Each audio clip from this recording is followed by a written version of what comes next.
আসসালামু আলাইকুম বন্ধুরা, সবাই কেমন আছেন? আশা করি সবাই ভালো আছেন। আজকে আমার রেসিপি হচ্ছে পটল দিয়ে মুরগির মাংস রান্না করব। আশা করি আপনাদের ভালো লাগবে।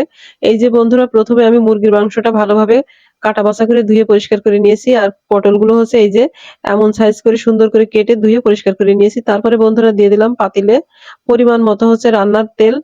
তারপরে বন্ধুরা তেলটা গরম করে নিয়ে এই যে দিয়ে দিলাম হচ্ছে পেঁয়াজ কুচি। আর পেঁয়াজ কুচিগুলো হচ্ছে ভালোভাবে ভেজে নিব। এই যে বন্ধুরা, পেঁয়াজ কুচিগুলো হচ্ছে আমি ভালোভাবে ভেজে নিচ্ছি। আর এখন হচ্ছে পেঁয়াজ কুচিগুলো একটু ভাজা হয়ে গেছে, তখন দিয়ে দিলাম হচ্ছে আদা বাটা আর হচ্ছে পরিমাণ মতো রসুন বাটা। আর তার সাথে দিয়ে দিলাম হচ্ছে কিছুটা পানি কষানোর জন্যে। এই যে বন্ধুরা, আমি এখন হচ্ছে কষাবো, তারপরে একে একে দিয়ে দেব পরবর্তী মশলাগুলো। আর এখন আমি দিয়ে দিচ্ছি হচ্ছে স্বাদ মতো লবণ। এই যে বন্ধুরা, দিয়ে দিলাম হচ্ছে স্বাদ মতো লবণ। তারপরে দিয়ে দেবো একে একে গুঁড়া মশলাগুলো। আর গুঁড়া মশলার মধ্যে আছে হলুদের গুঁড়া, তারপরে আছে হচ্ছে শুকনো মরিচের গুঁড়া পরিমাণ মতো।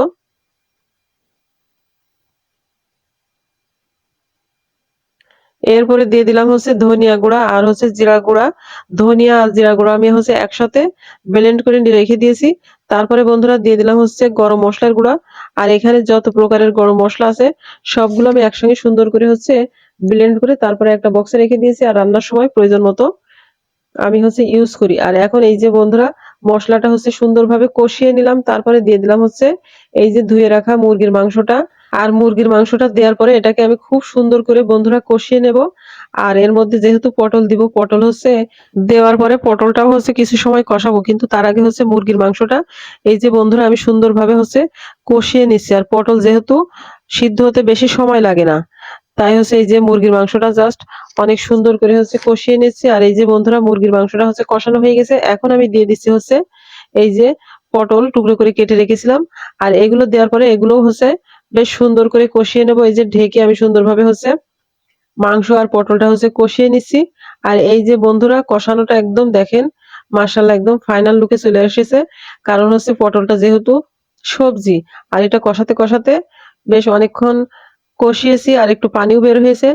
আর এই যে সুন্দর করে মাংস আর পটলটা হচ্ছে কষানোর পরে এখন আমি দিয়ে দিলাম হচ্ছে ঝোলের জন্য পরিমাণ মতো পানি। তারপরে বন্ধুরা আমি হচ্ছে এটাকে সুন্দর করে রান্না করে নিব। আর এই যে বন্ধুরা, রান্না হচ্ছে আর এখন আমি হচ্ছে ঢেকে দিলাম। বাচ্চারা অনেক সময় আছে যে হচ্ছে সবজি খেতে চায় না, সবজি খাবে না, তা হবে না, তা হবে না। এইভাবে হচ্ছে আমি প্রায় হচ্ছে মাংস দিয়ে সবজি রান্না করে দেই। আর বাচ্চারা হচ্ছে চেটেপুটে খেয়ে নেয়। আমার শাশুড়ির হচ্ছে এই পটল দিয়ে মুরগির মাংস রান্নার এই রেসিপিটা খুব পছন্দের ছিল। যাই হোক বন্ধুরা, এই যে রান্না দেখেন একদম শেষের দিকে চলে আসছে। আমি হচ্ছে এটাকে আরো কিছুক্ষণ হচ্ছে হালকা তাপে রান্না করে নিব। আর এই যে বন্ধুরা, ঢেকে দিলাম।